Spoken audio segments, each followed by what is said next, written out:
Assalamualaikum warahmatullahi wabarakatuh. Nah, ini kita belajar mentranslate dan memahami isi dari Al-Quran. Nah, ini bahasa translate dari Al-Quran ini nggak selalu tepat ya. Ini surat Al-Fatihah. Bacaan pertama, Bismillahirrahmanirrahim. Alhamdulillahirrabbilalamin. Ar-Rahmanirrahim. Maliki yaumiddin. Iyyaka na'budu wa iyyaka nasta'in. Ihdinas siratal mustaqim. Siratal ladzina an'amta 'alaihim ghairil maghdubi 'alaihim waladdallin. Amin. Nah, ini bunyi translate-nya. Yang pertama, dengan nama Allah yang Maha Pengasih, Maha Penyayang. Segala puji bagi Allah, Tuhan seluruh alam, yang Maha Pengasih, Maha Penyayang, pemilik hari pembalasan. Hanya kepada Engkaulah kami menyembah, dan hanya kepada Engkaulah kami mohon pertolongan.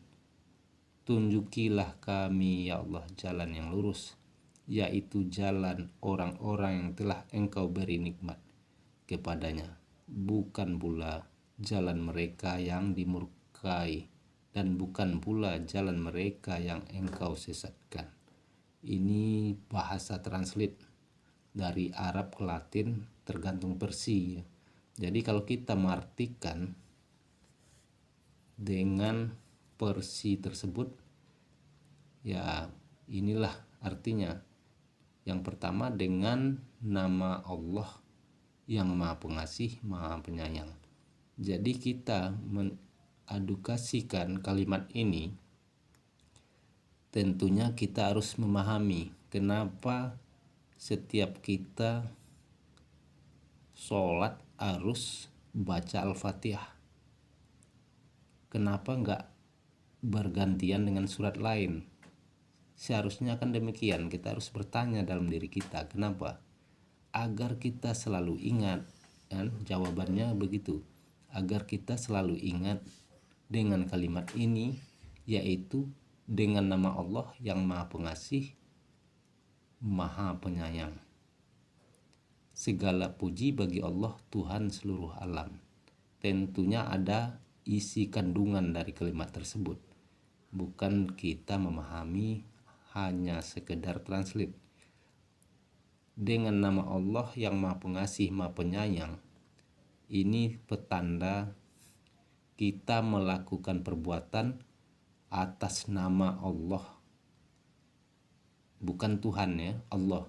Kalau dia Tuhan, salah. Ini Allah. Tuhan itu banyak ya kan.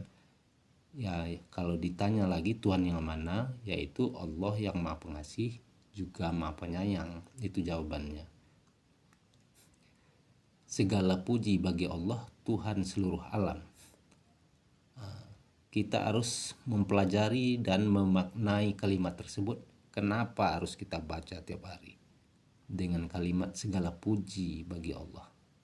Ini menandakan kita hanya bisa kagum dan bisa salut hanya satu, cuman Allah. Selebihnya nggak ada gitu kan, yang harus kita puji, yang kita kagumi. Nah, yang ketiga, yang Maha Pengasih, Maha Penyayang. Ini translate-nya Maha Pengasih lagi Maha Penyayang. Kita harus dapat edukasi dari sana. Salah satunya ilmu kasih dan sayang. Bagaimana cara kita bisa mengasihi dan menyayangi seseorang kalau kita tidak diajarkan melalui ini, melalui surat Al-Fatihah. Nah, untuk itu kita berpegang dengan kalimat ini, kasih dan sayang tersebut, itu kita tanamkan ke dalam kehidupan sehari-hari dengan mengasihi dan menyayangi. Contohnya, kalau kita tengok orang lagi kesusahan, kelaparan, kepayahan, akankah kita biarkan saja tanpa kita bertindak dan berbuat sesuatu? Kalau di sini kita dianjurkan berkasih dan sayang dari Allah.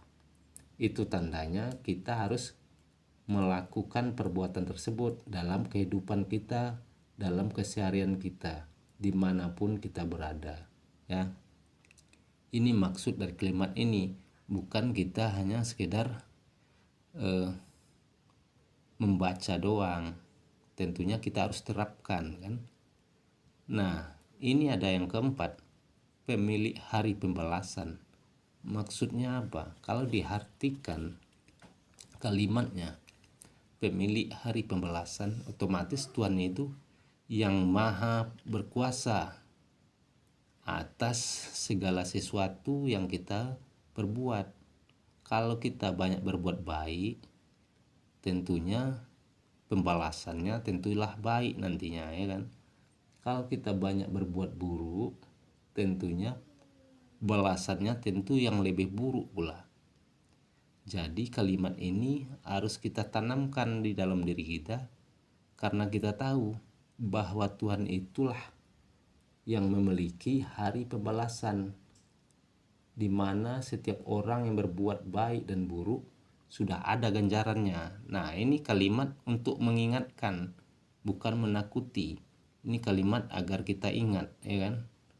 Agar kita paham dan belajar mengingat bahwa hari pembalasan itu ada. Bukan hanya sekedar bacaan doang, ya kan? Nah, yang kelima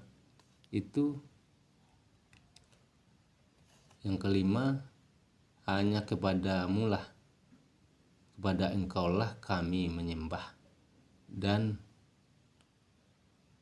hanya kepada engkaulah kami mohon pertolongan.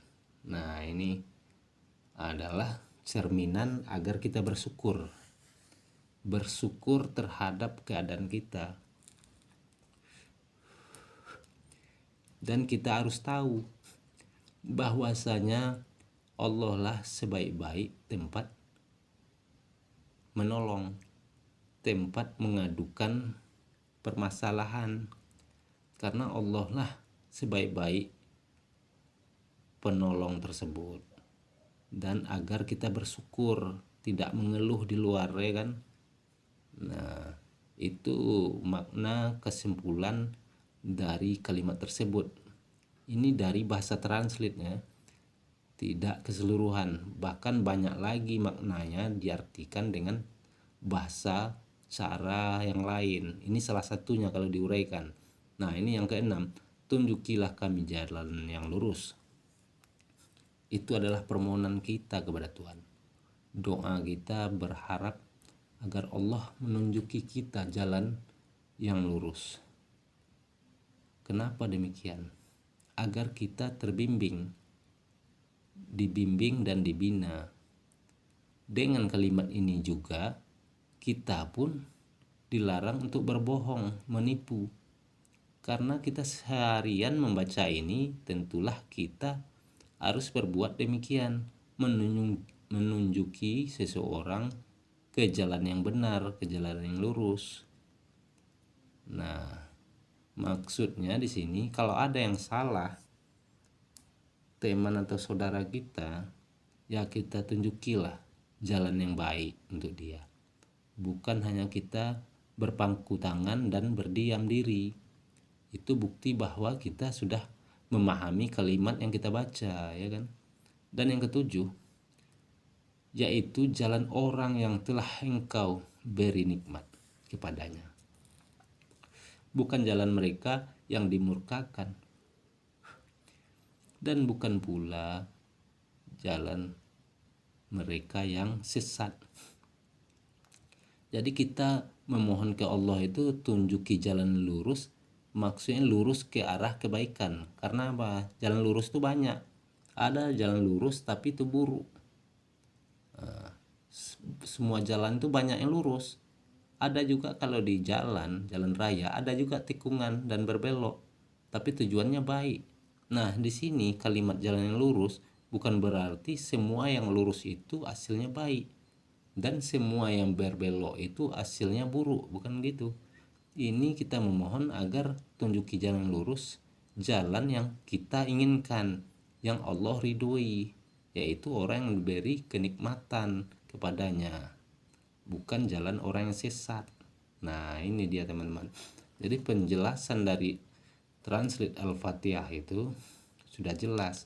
Tinggal lagi kita memahaminya dan mentranslate ke perbuatan kita sebenarnya. Bukan sekedar kita membaca doang, kita menghafal doang dan dijadikan ini sebuah kalimat atau puisi, bukan begitu.